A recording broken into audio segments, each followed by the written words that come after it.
We start this brand new hour. College football, another weekend has begun, and Dr. Lou is here. Dr. Lou. Dr. Lou. The doctor will see you now. About it, Doc? Well, guys, it's week 2 of the college football season, and as I always say, 2 is better than 1, except in horseshoes and Burgesses. In which case, I prefer 1. And the one I prefer lasted everything I say. Isn't that right, Rick? That's right, Lou. Good to see you, buddy. Speedy, on the other hand, always prefers 2, especially when it comes to cigarettes and six-packs. Hey! Come on, Lou. That guy, I tell you what, he is a nicotine addict. And speaking of cigarettes, they sure can be cancerous. Much like the apathy that is spread through the Georgia football program. Oh, boy. I love Mark Richt more than anybody, but this guy's job is in critical condition. And if he isn't upgraded to stable condition this weekend with a win against my South Carolina Gamecocks, you can go ahead and remove the life support from his head coaching job. And guys, I actually had a chance to speak with Mark Richt yesterday. Did you really? And ironically, he isn't worried about his job security. In fact, he told me that if he loses his job at the University of Georgia, he's already got a job lined up with the Arena Football League as their official uniform designer. Oh! Hey! Well, Wow. Power Rangers. That's right, Power Rangers. And speaking of, I need to give a shout-out to a great friend of mine, Bozo the Clown. Oh, really? Whoa. Yeah, he recently accepted a position with the apparel design department for Under Armour. Oh. Bozo, you knocked it out of the park with those Maryland Terrapin uniforms. I absolutely love the originality. And on the other hand, though, Nike was disappointed at the masterpiece uniform that Bozo and the Under Armour team conceptualized. In fact, I spoke with Nike's president, who said, and I quote, "I've never seen a jersey so well designed. It looks like a nest of bumblebees pooped out a checkerboard.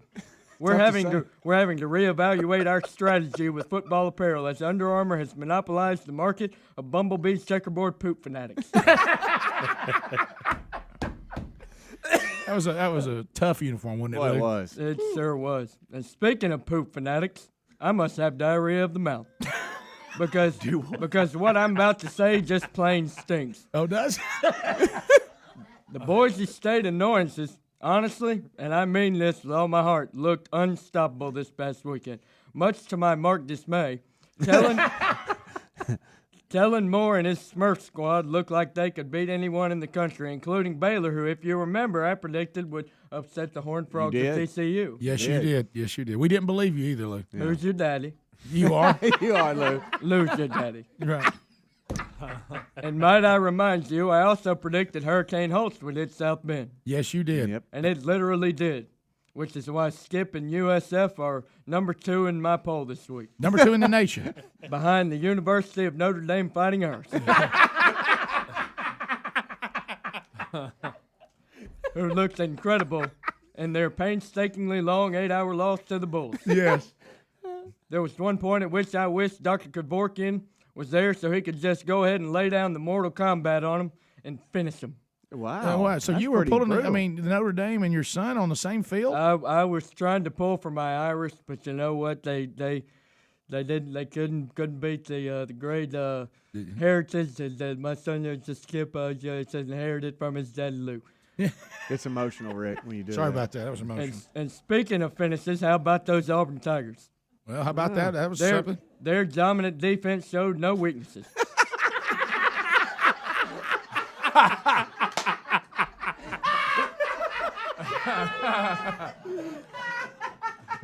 And it appears that the Tiger Lilies are poised to claim another title this year, the BBVA Compass title. Well, let me say something. I was right now when I just cracked up. Either that or they'll need to get their title back with title max. Well, how about that? I'd like to hear that again. Get their title back with title max. And while we're talking Tigers, they're in for a nightmare as they face off with the Mississippi State Speedies, a.k.a.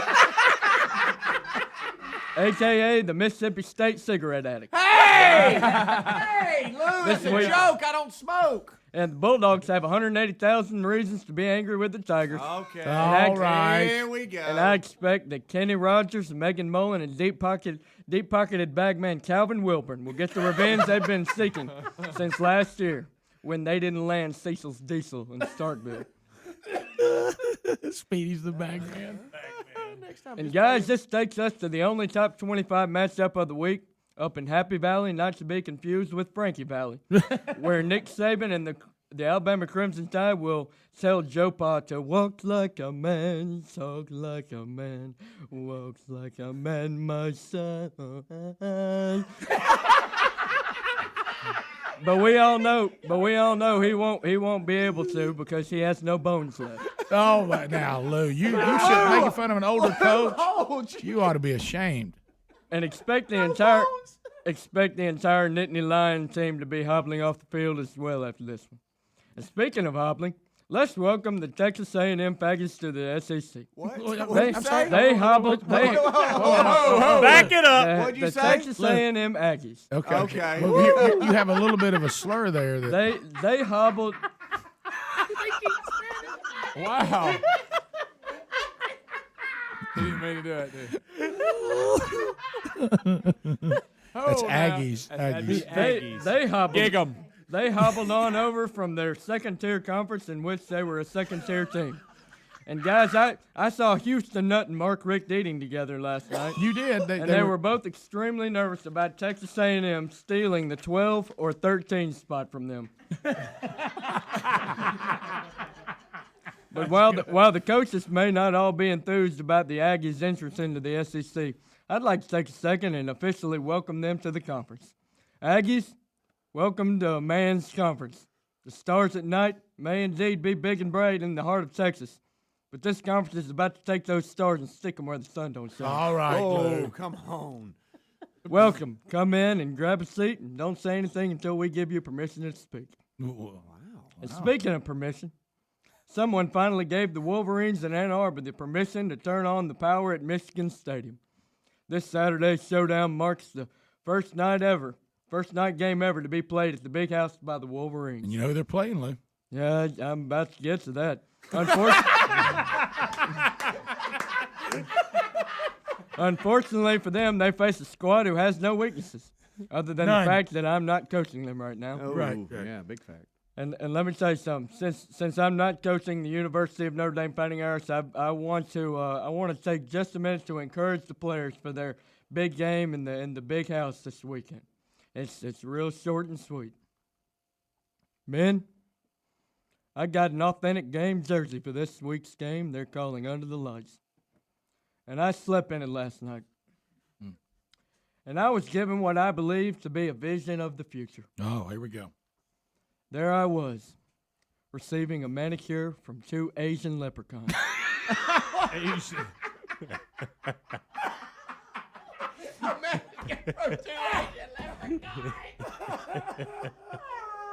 I knew I was going to struggle with this one today. Manicure. Well, Asian leprechaun. Well, two. Can you see it? Oh, yeah. That's that that's jersey. exactly what I want you to do. While two more Asian leprechauns stood at my feet giving me a pedicure.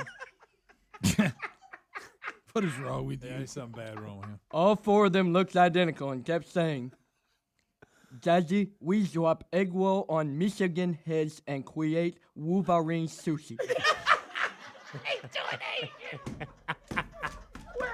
Where's Greg? Shut that computer. Just close it. He can't be more important than this.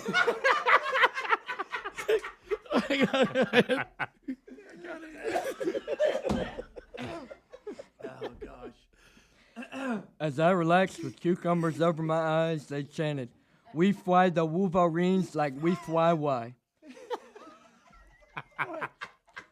Men, Lou voice doing Asian. That's got to be hard. Oh, yeah. Can't be easy.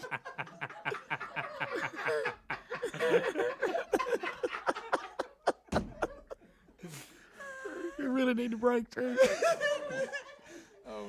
men, let's go fly some white and some Wolverines. Still in it. Still in it. Well done, Lou. You went somewhere I didn't think impressions could go, frankly. Yeah. Now, what was Texas A&M again?